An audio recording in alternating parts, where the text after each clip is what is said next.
I already discussed 10th question. Now we will discuss 11th question. 11th one, want satisfying power of a commodity is called utility.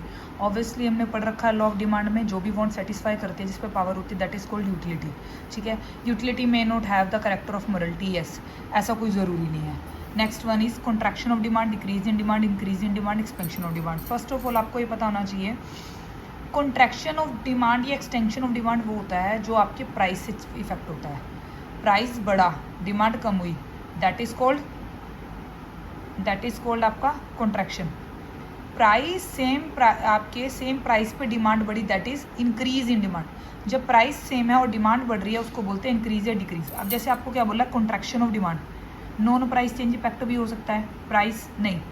Contraction of demand किसका होगा, non price change impact नहीं. Demand curve remain the same, price change effect या shift the demand curve. देखो increase in demand क्या होता है, non price change impact. ठीक है. और डिक्रीज इन डिमांड क्या होगा,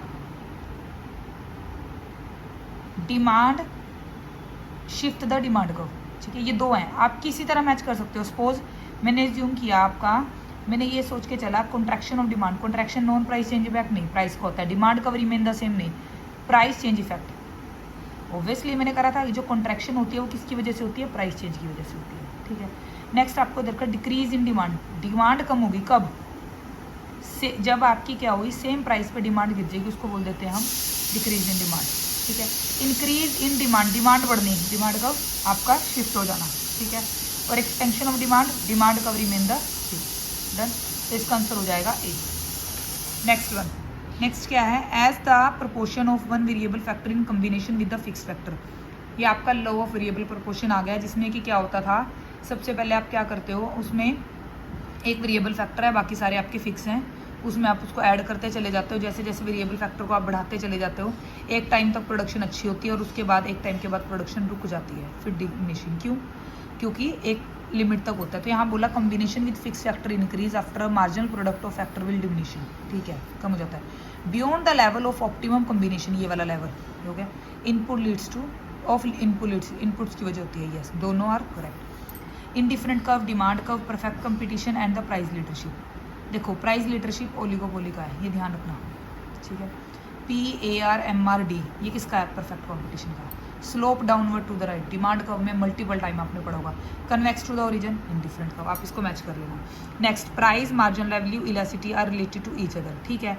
अगर प्राइस, मार्जिनल वैल्यू, इलास्टिसिटी एक दूसरे से रिलेटेड है और हमारी इलास्टिसिटी 1 है, देन MR क्या हो जाएगा, 0 हो जाएगा हमारा. देखो अब नेक्स्ट है parametric test, non parametric test. आपको पूछ रखा पैरामीट्रिक टेस्ट कौन सा है. सबसे पहले आपको पता होना चाहिए नॉन पैरामीट्रिक टेस्ट कौन से होते हैं. यू टेस्ट, विल्सन टेस्ट, काई स्केल टेस्ट. अब यहाँ पे मुझे काई स्केल टेस्ट पता है. आप ये देखो फोर्थ ऑप्शन किस में नहीं है, इसमें नहीं है, इसमें नहीं है, इसमें नहीं है, इट मीन्स आंसर ही होगा. अदरवाइज आप याद तो कर ही लो. पैरामीट्रिक टेस्ट कौन से हैं, FT, Z. Difference between the sample statistics is correspondent to population. इसको क्या बोलते हैं हम, इसको बोलते हैं सैम्पलिंग एरर. क्या बोलते हैं, सैम्पलिंग एरर. इसको लर्न कर लेना. ठीक है. नेक्स्ट है आपका मैच द फॉलोइंग. अगेन आपको क्या दे रखा है, इसको आप अच्छे से याद कर लेना, मल्टीपल क्वेश्चन बन जाते हैं इसके. लेवल ऑफ सिग्निफिकेंसी, रट्टा मार लो, टाइप 1 एरर है. क्या है, type 1 error. Standard deviation of sampling distribution.